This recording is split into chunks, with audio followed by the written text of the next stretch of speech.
Hey, what's up guys, it's Keean the Nerdy Python coming at you with yet another movie review.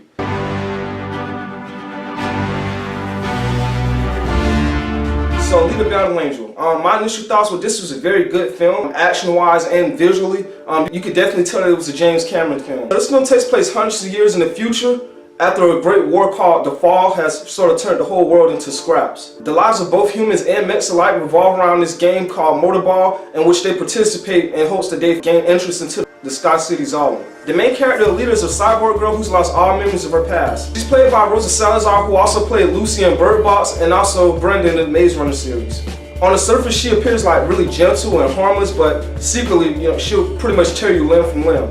She's found in pieces at a scrapyard by Dr. Ed Dyson, who's played by Christoph Waltz. Dr. Dyson Ito is a well-known scientist in the city, and he reveals to her that he's named her after his deceased daughter. While you do actually buy the father-daughter relationship between Ito and Alita, I still feel like they sort of missed the mark on his character, that being the fact that, we'll learn that he's also secretly a bounty hunter, but in that aspect of his character, he kind of falls short, as he's sort of boring and underwhelming in action.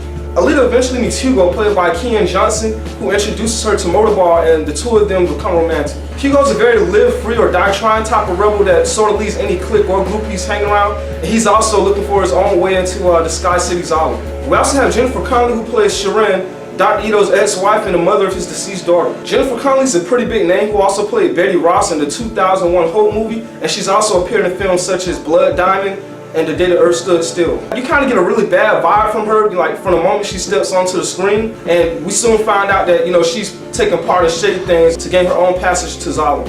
So the film's main antagonist is Vector, an entrepreneur who has a huge hand in Motorball, and he sort of uses it to manipulate the people in the city.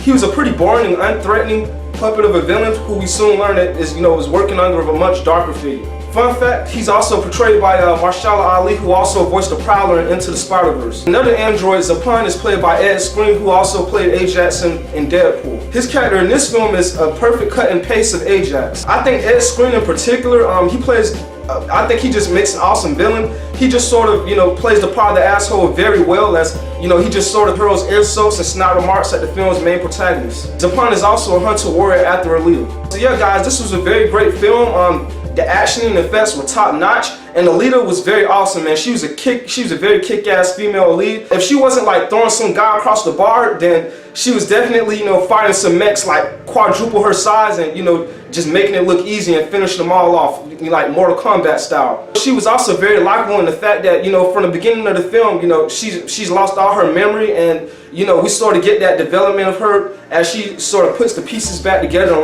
learns more about her past. To at the end of the film, she's a fully developed character. So I think they really did good with her in that aspect. I'm gonna give the film a 4.5 out of 5 snake eggs. The reason why I won't give it a 5 is because I do feel like while it was a great film, the whole warrior female lead thing has definitely been done many times before. It's still something that that I wasn't completely blown away by, and that I've never seen before. So I do feel like a 4.5 out of 5 snake eggs is a great score for this film. I highly recommend you guys going out and see it. You will have a lot of fun with it. I hope you guys enjoyed this review. If you did, you know what to do. Like, comment, and subscribe. Make sure you tap that bell for notifications. And there's also a link to my social media down in the description below. As always, Nerdy Python is out of here.